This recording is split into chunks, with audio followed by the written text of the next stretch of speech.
Assalamualaikum warahmatullahi wabarakatuh. Alhamdulillah rabbil alamin. Allahumma shalli wa sallim wa barik ala sayyidina Muhammadin wa ala alihi wa ashabihi ajma'in. Ketemu lagi pada pertemuan kita mengenai al-hadis. Oke. Nah, pada kesempatan hari ini kita mencoba mendiskusikan uh, kalau kemarin masih hadis dari segi kuantitas ya. Hadis dari segi kuantitas ada yang satu, ada yang 2 sampai 10, ada yang banyak sekali ya, ada yang masyhur, mutawatir, ada yang ahad kemarin ya. Nah, sekarang eh, mengulang materi yang sama dari kemarin, lanjutan hari ini, bahwa dari segi kualitas ada yang namanya nanti hadis sahih, ada yang namanya hadis hasan, ada yang namanya hadis dhaif ya. Nah, hadis sahih itu adalah hadis yang المسند الذي يتصل إسناده بنقل العدل الضابط عن العادل الضابط إلى منتهى لا يكون شاذا ولا معللا. Hadis sahih adalah hadis yang bersambung sanadnya sampai kepada Nabi, diriwayatkan oleh periwayat yang adil dan dhabit. Nanti kita bahas apa itu adil. Dan tidak ada cacat padanya.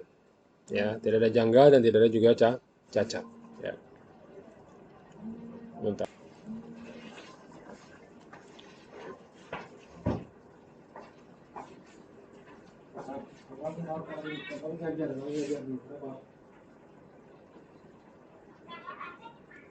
Kesimpangannya udah bahasa dulu.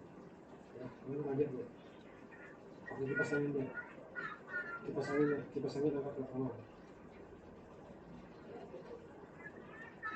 Oh, udah.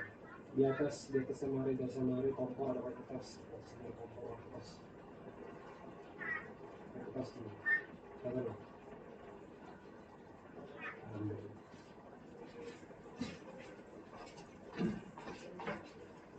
Baik, minta maaf. Barusan telepon.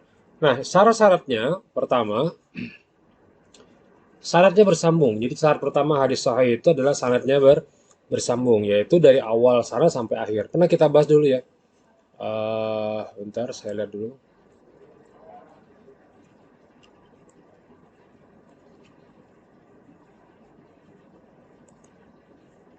Ya. Kan kemarin masih ingat ya, ada yang namanya dari satu, 2, 3, 4, 5 sampai Nabi ya. Satu, 2, 3, 4. Ini namanya sanad. Nah, sanadnya bersambung. Jadi syarat pertama, lengkap sanadnya, tidak boleh terputus apalagi hilang. Yang kedua, perawinya harus adil, ya. Jadi kalau perawinya adil itu dikatakan adil apabila memiliki sifat-sifat yang mendorong ketakwaan padanya, ya. Nih, sifat yang dapat mendorong terpeliharanya ketakwaan, yaitu senantiasa melaksanakan perintah Allah dan meninggalkan larangannya dan terjaga sifat muru'ah, yaitu memiliki sifat rasa malu atau rasa tidak pantas saja, ya, yang dapat merusak harga dirinya. Yang ketiga adalah dobit, perawinya dobit. Dobit itu artinya dia punya daya ingat yang sangat kuat. Mungkin pernah kawan-kawan belajar waktu SMA atau aliyah kemarin ya. Nah, kita perlu tambahkan saja di sini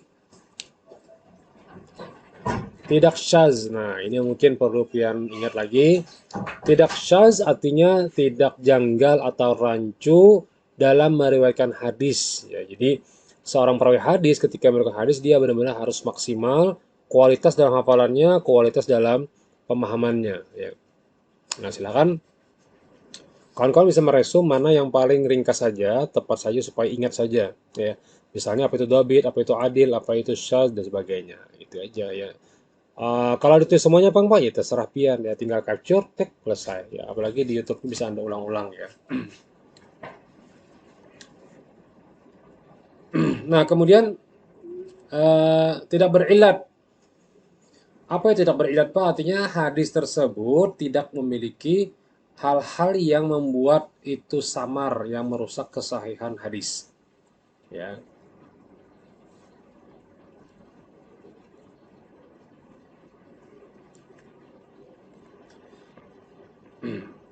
Ilat hadis dapat terjadi baik pada sanad maupun pada matan. Jadi ilat itu bisa dapat terjadi dua ya. Jadi ilat itu bisa terjadi pada sanad ataupun matan. Jadi bukan hanya pada sanad saja. Bahkan matanya pun bisa jadi. Misalnya gini, barang siapa yang sholat 30 rakaat dalam satu hari, maka dia diberikan emas. Nah, itu mustahil tuh kalimat seperti itu. Nah, maka bisa jadi ilatnya ada di matannya, bukan sanadnya lagi, tapi matannya ya. Nah, namun demikian, ilat yang paling banyak terjadi pada sanadnya. Memang pada prakteknya kita sepakat bahwa yang paling sering terjadi di hadis itu adalah pada sanad. Ya. Ini yang paling banyak sekali. Ya. Contoh hadis sahih. Nah, ini contohnya ingatkan nih, ya. Contoh hadis sahih apa aja? Misalnya ya aku tanyakan, apa contoh hadis sahih misalnya? Ya Allah, sesungguhnya aku berlindung kepada Engkau dari sifat lemah, malas, bodoh, dan pikun. Ini kalimat simpelnya saja. Ya. Doa Nabi SAW yang bunyi Allah min a'udzubika min al-'ajzi wal kasal wa a'udzubika min al-bukhli wal haram wa a'udzubika min fitnatil mahya wal mamat wa a'udzubika min azabil qabri. Ini namanya sifal atau sifat yang menunjukkan hadis itu sahih atau tidak gitu ya. Kemudian hadis sahih terbagi dua, mungkin masih ingat kawan-kawan. Pertama ada yang namanya hadis sahih li dzatihi, ada yang sahih li ghairihi.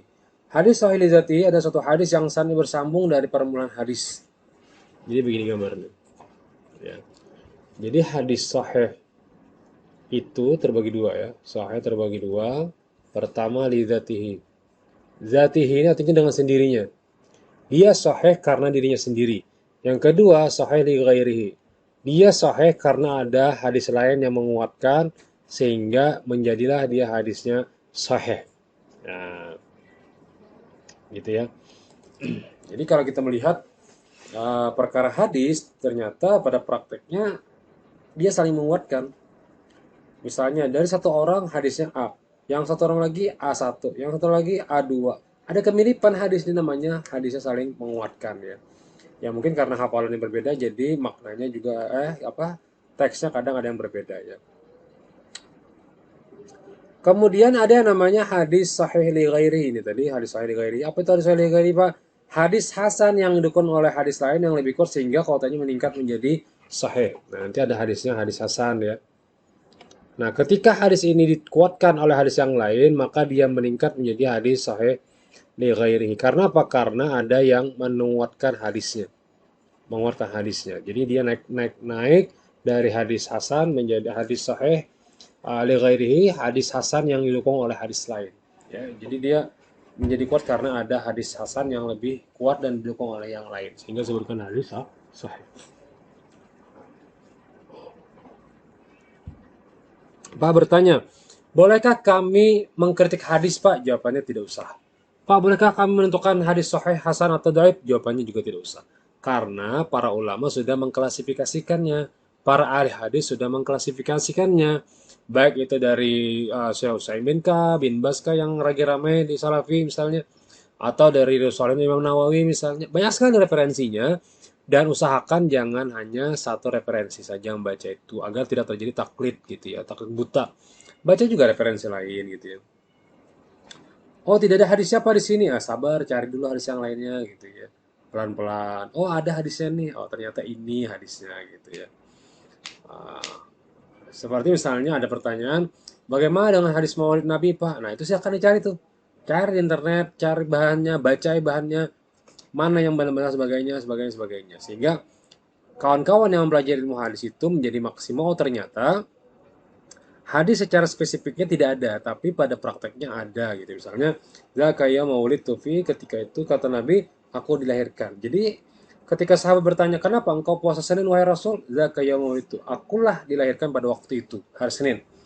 Jadi Nabi setiap hari Senin puasa, kenapa mengingat-ingat kelahiran beliau?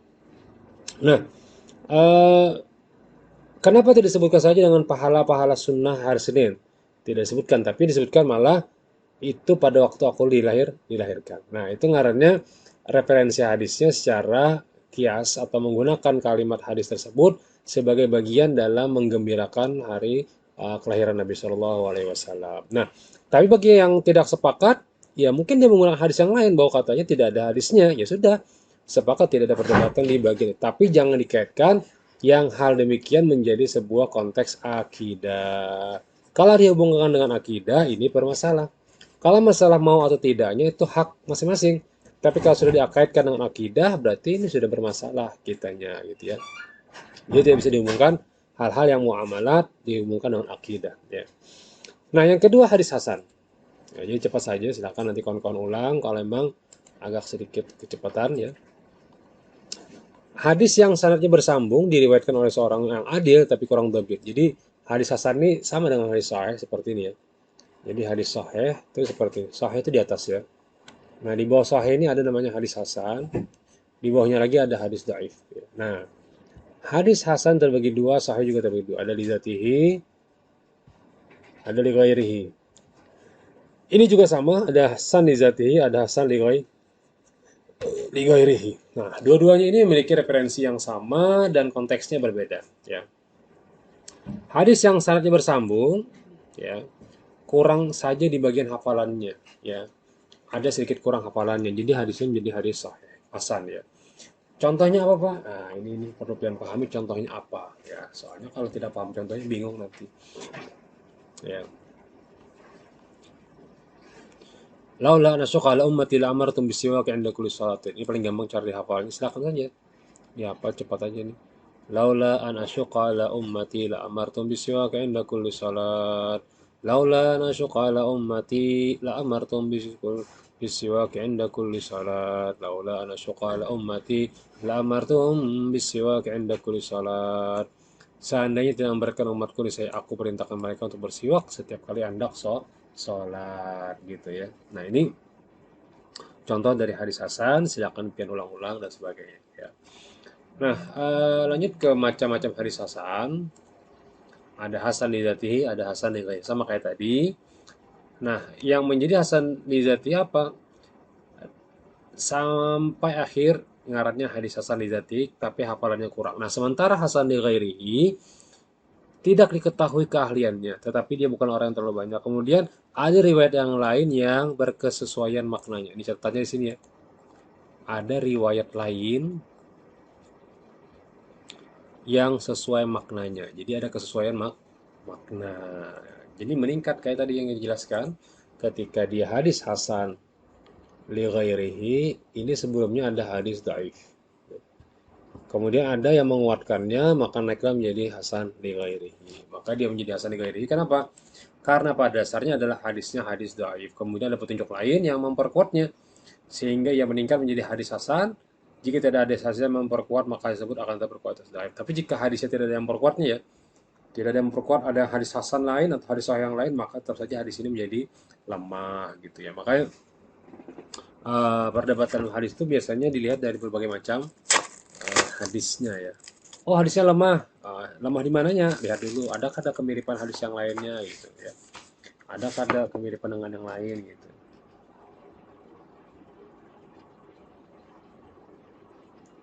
Ada undangan pernikahan Pratami Putra Bapak Masri. Pawangan di? Oh, ini yang lu lihat semalam tuh tapa huruf. Dikira dua acara yang Ibu Rizda tuh. Untung napon Pak Gozali di Sabilal. Datang jam-jam zuhur, habis zuhur. Oh, itu yang Batakan tuh. Nah, ini ada undangan kawan-kawan. Siapa yang hendak makan gratis.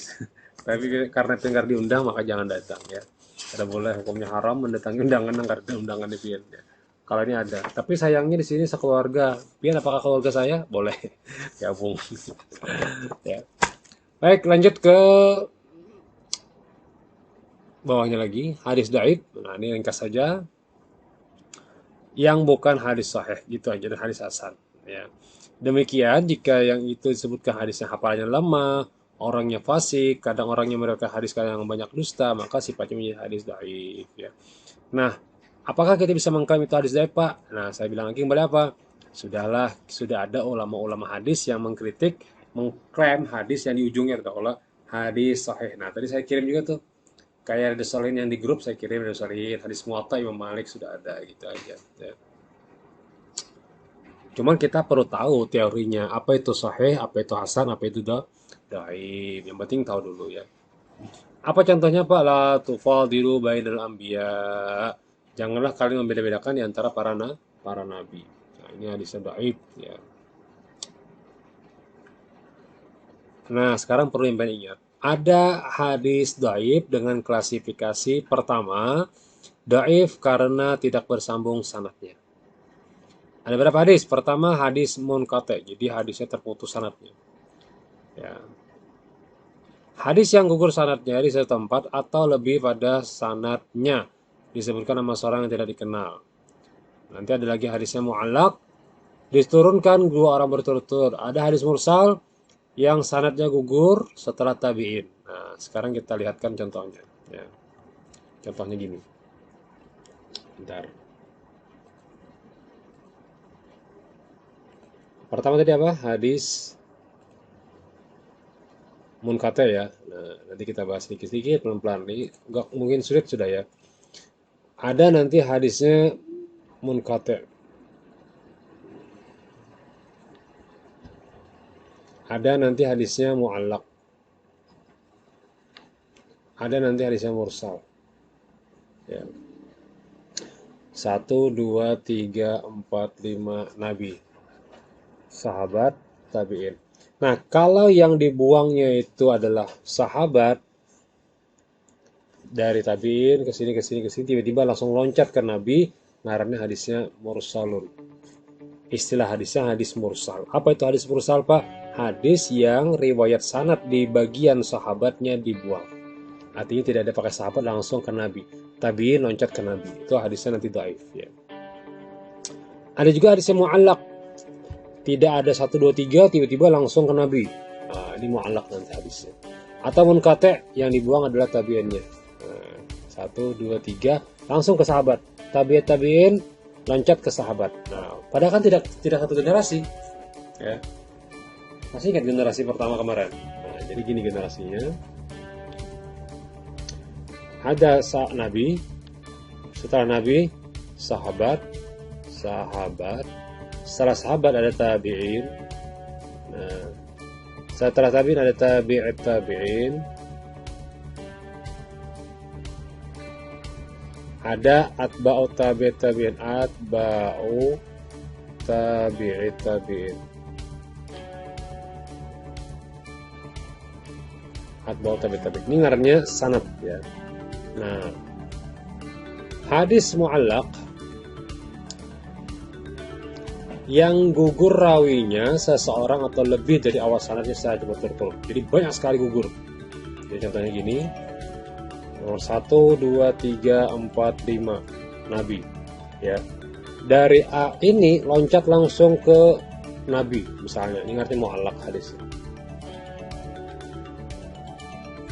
Mana aja 2, 3, 4-nya, makanya bukan sahabat, makanya bukan tabi'in, makanya bukan tabi'in. Kenapa bisa mereka langsung dari Nabi? Nah, itu ngarah hadis. Tapi ada juga contoh yang, tapi ini bukan yang mu'allaq ya, ini contoh saja. Ketika kita meriwayatkan hadis, kita menghafal hadis kan langsung an Abi Hurairah. Nah, radhiyallahu anhu sampai Nabi.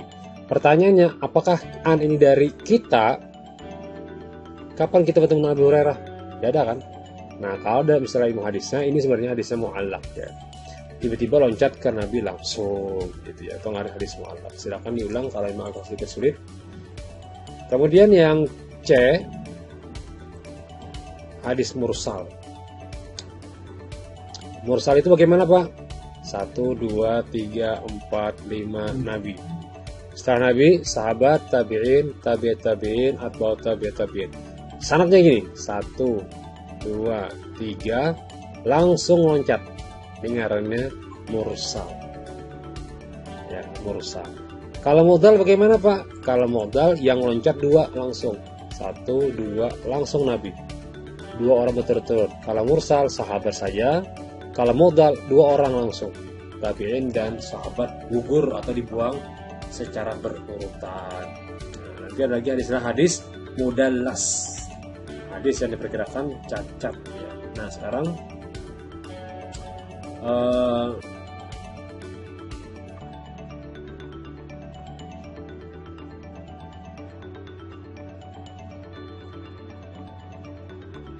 silakan kawan-kawan resumennya bikin hadis munqati, mu'allaq, mursal, mu'dal dan mu'dal saja, ada 4. Bikin seperti ini, bikin seperti yang 1, 2, 3, 4 ini. tapi pakai nama-nama misalnya si A sahabat, B nabi, dari A siapa yang sampai ke sahabat nabi. Bikin garis-garis atau pulpen, dicoret-coret yang mana yang namanya mu'allaq, mana yang namanya mursal, mana yang namanya mu'addal. Kada perlu pen resum definisinya atau terjemahannya. Cukup yang jelaskan saja dalam bentuk seperti ini tadi ya, biar cepat ingatnya ya. Nah, sekarang loncat ke hadis dhaif karena tidak memenuhi syarat adil. Tadi apa yang pertama? Karena tidak bersambung sah. Nah, jadi kalau pertanyaannya dhaif dari sana ada berapa? Ada 5 apa saja misalnya gitu ya. Yang tidak bersambung sanadnya ada 5. Yang tidak memenuhi syarat adil ada maudhu, palsu, ada matruk, ditinggalkan, ada mungkar ya, karena kepasikannya. Nah, kembali lagi ke definisi awal bahwa ilmu hadis bukan kita menjadi ahli hadis yang bisa mengklaim atau mengklasifikasikan hadis, tidak. Tapi kita hanya belajar mengenal saja. Kalau sudah paham maudhu itu palsu, ya udah selesai. Kalau hadis matruk itu paham bahwa itu harus ditinggalkan karena tertuduh berdusta, ya udah selesai. Yang penting Anda kawan-kawan sudah memahami teori dari hadis dhaif karena tidak memenuhi syarat adil ya. Nah, sementara hadis dhaif yang karena tidak dhabit apa saja, tidak kuat hafalannya. Ada yang pertama hadisnya mudraj. Mudraj ini bertambah seorang. Hadisnya ditambahinya. Yang kedua hadis maklub tanpa huruf. Tanpa huruf tuh kayak ini. Mudraj dulu ya. Mudraj itu misalnya isi hadisnya, saya pergi ke pasar. Nah, bertambah pagi. Nah, ini bertambah ngarannya. Padahal di matan lain, di hadis lain bertulisan saya pergi ke pasar. Tapi ketika seorang sanad ini kurang hafalannya, ditambahinya saya pergi ke pasar pagi, ditambahan. Nah, ketika tambahan inilah disebut dengan istilah mudraj. Nah, jadi bikin juga seperti ini ringkasannya, hadis dhaif karena tidak dhabit. Tapi kalau yang ini tidak apa-apa, nggak usah, yang ini saja supaya biar ingat gampang caranya. Hadis mudraj ya. Kalau hadis maklub bagaimana, Pak? Contoh ini juga ya, masih sama ini. Saya pergi ke pasar pagi. Maklub dibaliknya. Ke pasar tadi saya pergi. Nah, dibaliknya. Jadi maklub itu yang harusnya A, B, C, D. Hadis maklub menjadi D, C, B, A. Nah, dihurufinya. Tapi huruf-huruf karena hafalannya yang sangat lemah. Sehingga ketika dia menghafal hadis, dia lupa teksnya. Sehingga ketika dituliskan, tanpa huruf hadisnya. Gitu ya. Oke, hadis muttarib, hadis yang diriwayatkan dengan bentuk berbeda pada satu rawi atau lebih, atau dua rawi yang berkaitan tidak bisa ditarjim. Jadi kita bahas, ini tadi kita bahas ya. Yang penting tahu aja, mushaf muharib itu ditulisan diubahnya. Jadi hadis-hadis yang diubah karena beda maknanya, beda teksnya, tapi maknanya yang sama. Nanti ada aja istilahnya muharraf, mushaf ya. Tapi kita tidak membahas ini sekedar tahu saja. Kemudian dhaif karena kejanggalan dan kecacatan. Cacatnya hadis syadz ya, artinya orang itu dianggap bertentangan dengan orang kebanyakan umumnya atau sifatnya tidak bisa diterima ya. Jadi matanya itu harusnya ABCD, misalnya gini ya. Hampir kebanyakan hadis menyebutkan ABCD. Tiba-tiba dia punya riwayat sendiri dari hadis matan ini. Apa? A1, B1, C1, D1. Banyak banget tambahannya, cacatnya banyak banget. Meskipun isinya ABCD juga, cuman berbeda dari kebanyakan umumnya. Berbeda dari kebanyakan yang lainnya, sehingga dikategorikan hadisnya hadis syadz ya. Kemudian ada hadis istilah mu'allal. Ini ngarannya hadis mu'allal karena ada terjadi cacat dalam teks hadisnya. Seperti yang saya bahas tadi, barang siapa yang makan ini maka dia akan kekal abadi di surga. Nah, itu bisa jadi palsu hadisnya. Ya, kenapa? Mu'allal, ada cacat dalam hadis tersebut ya. Kemudian dhaif dari segi matan, ada hadis mauquf. maktu. Ini juga perlu tahu saja, yang penting tahu saja. Ya. Kehujaannya udah pasti jelas diucapkan. Ya, kemudian ada ini yang penting. C. Ya. Yang penting kebolehan mengamalkan hadis dhaif. Pertama, Imam Bukhari, Muslim, Ibnu Hazm, Abu Bakar Al-Razi mengatakan hadis dhaif sama sekali tidak boleh diamalkan. Jadi ini pendapat pertama. Baik itu hukum ataupun amaliyah. Yang agak sedikit ketat mengatakan tidak boleh sama sekali. Nah, sementara hadis yang kedua, pendapat kedua Imam Ahmad bin Hanbal, Abdurrahman bin Mahdi dan Abu Askari menyatakan bahwa hadis dhaif dapat dijadikan hujjah. Ya, ini pendapat kedua, bahwa hadis dhaif dapat dijadikan hujjah, maksudnya diamalkan ya, bukan dalam bentuk konteks hukum atau konteks putusan atau sebagainya.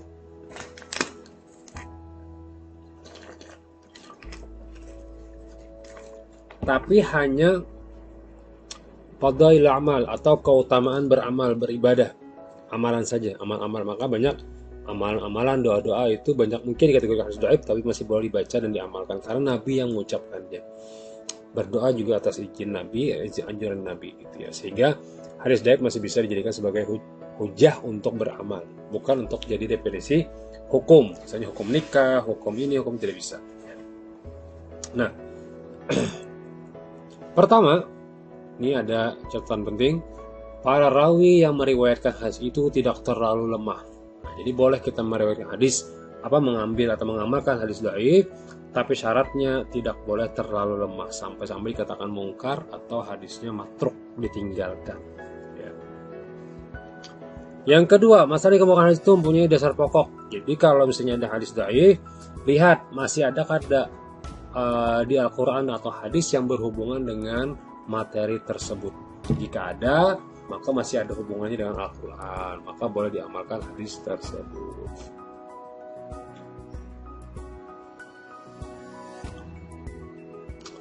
Yang ketiga, tidak bertentangan dengan dalil yang lebih kuat. Artinya jika ada hadis yang bertentangan dengan yang lain dan lebih kuat, maka hadis dhaif tidak boleh diamalkan meskipun itu sifatnya amal ibadah. Ya. Kandungan hadis tersebut berkenaan dengan kisah, silakan. Ya. Laksanakan hukum halal dan haram. Kedhaifan hadis yang bersangkutan tidak terlalu parah.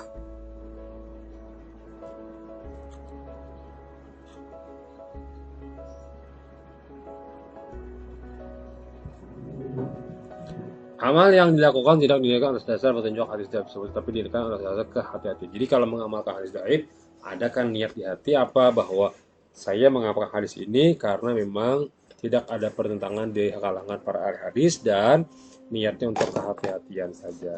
Itu boleh diamalkan, misalnya bacaan-bacaan ini, bacaan tasbih, bacaan apa sebagainya. Ada amalan-amalan yang sifatnya hadis dhaif masih boleh diamalkan selama itu tujuannya adalah apa? Ihtiyat, kehati-hatian. Ya. Baik, cukup. Silakan kawan-kawan mengumpulkan materi resuman.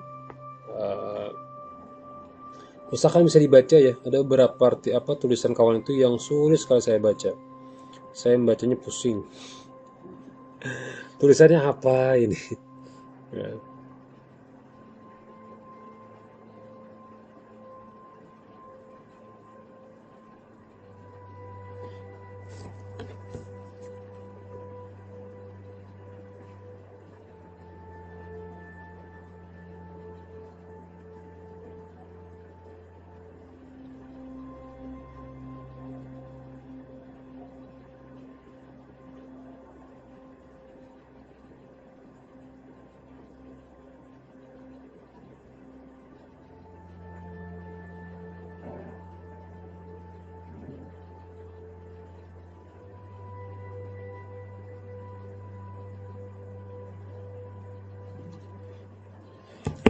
Baik, ada telepon tadi.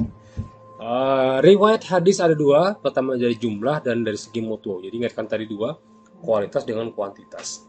Dari jumlah segi periwayat ada yang namanya mutawatir dan ahad, dari segi mutu hadis sahih, hasan dan dhaif. Nah, itu yang pertanyakan malam ya.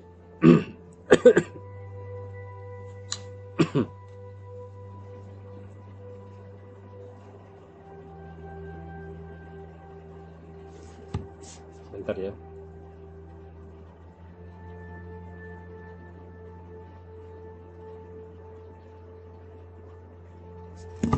Nah, sekarang setelah Pian resume, silakan Pian jawab pertanyaan ini. 1. Ada berapa macam hadis? Tulis soalnya, jangan langsung jawab gitu ya. Tulis soalnya, jawab di bawahnya. Kedua, apakah hadis sahih itu syarat dan contohnya? 3. Apakah hadis sahih hasan itu syarat dan contohnya? 4. Apakah hadis sahih? Maksudnya nomor 4-nya adalah sahih li ghairihi. Tambahkan di sini ya. Sahih li ghairihi.